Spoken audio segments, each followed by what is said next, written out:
Darling departed. The church organ screeched its deafening noise as the choir boy went around with the collection plate. Kathy Sates generously placed a $20 bill onto the cold steel.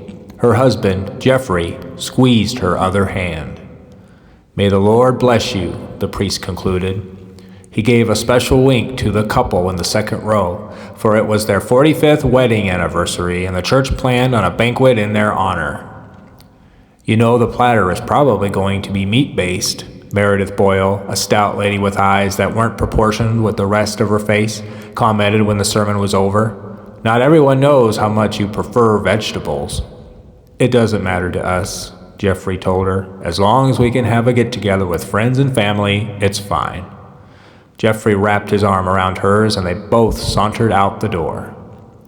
Tragically, a few days after the banquet, Kathy complained of stomach pains. The diagnosis was cancer, and at her age, the doctor recommended only chemotherapy, no radiation. It was a roller coaster of highs and lows for the next 15 months until Kathy was ultimately bedridden. After a month of prolonged suffering, the Lord took her away. Jeffrey, well into his 80s, constantly prayed that he would join her soon. A few months had passed, and Jeffrey found a note taped to the refrigerator door. It read, "Don't grieve for me, darling. My spirit lives on. You will see me once again if you only believe." Jeffrey was spooked. Could someone have broken in and placed the note as a joke? There was a noise in the dining room, sounding like a footstep. The intruder was still there. "Hello? Is anyone there?" Walking cautiously into the room, he heard a soft giggle, and then swift movement out of the corner of his eye. It seemed like a shadow slipping into the guest room. "Leave me alone. Can't you just—" On the dining room table there was another note. "Don't be afraid, darling. I'm still with you. Keep believing, and we'll see each other again. Love, Kathy." Underneath the name was lipstick, smelling like strawberries. Could it be true? Was the spirit of his wife still around? "Let me hear you, Kathy. I need to know one more time."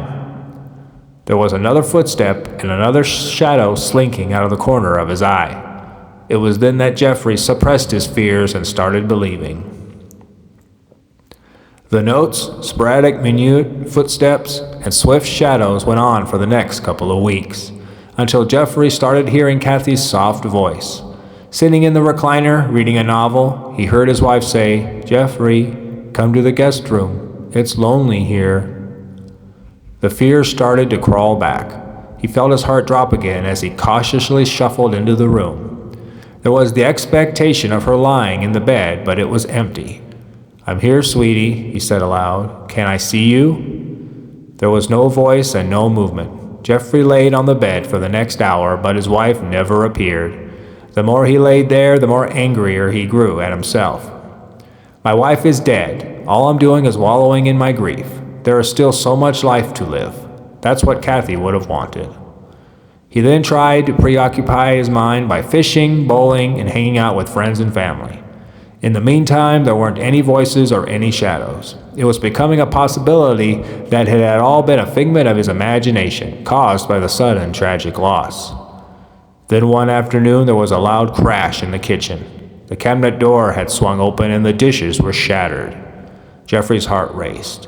"Kathy?" His voice came out squeaky. "Is that you? Are you upset, sweetie?"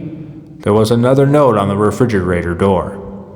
"Just like when I was alive, darling, I don't like being ignored." "I'm not ignoring you." He felt foolish, arguing with someone that wasn't physically present. Yet there was someone. This wasn't a trauma brought on by the sudden tragic loss of life. He felt her presence, which was comforting as well as nerve-wracking. "Give me a sign. Let me know that you accept my apology." There was no sign. He went for the broom and the dustpan, praying that there wouldn't be another incident with the cabinets, or worse. There was nothing for an hour. Then there was a soft giggle coming from the guest room. "Is that you, Kathy?" What Jeffrey saw next he couldn't define as a miracle or a bad omen. The woman he buried was still dressed in the white dress shirt, sky blue jacket, and lavender dress pants. Kathy must have taken notice of her husband's stunned silence, for she smiled and giggled. Jeffrey didn't know whether to embrace her, soak in all the lost hours they had been apart, or turn and leave. Kathy made the decision by disappearing, leaving another note on the nightstand. "Never stop believing, darling." "I won't," he whispered. The next month was filled with noises and shadows. Yet they weren't as comforting now. He had seen her physical presence, whether spirit or not, and now he couldn't suppress the fear, or rather, didn't want to. It was midnight the next night, and he froze as Kathy's form walked up the stairs. Not really thinking it out, he followed her to the bedroom. There she asked for a kiss. Again, without thinking, he accepted the invite. There was supposed to be tenderness to them, and the smell of strawberries. Instead, they felt cold and dry. Opening his eyes, he let out a shrill cry that rang across the house. Kathy Sates had vanished again, but sitting in her place was a demon. The eyes were a fiery red, the wrinkled and scaly skin charcoal black, and the lips curled over the gums to reveal 2 rows of jagged, crooked teeth. Kathy? "We will never be apart again," the demon said. "Darling."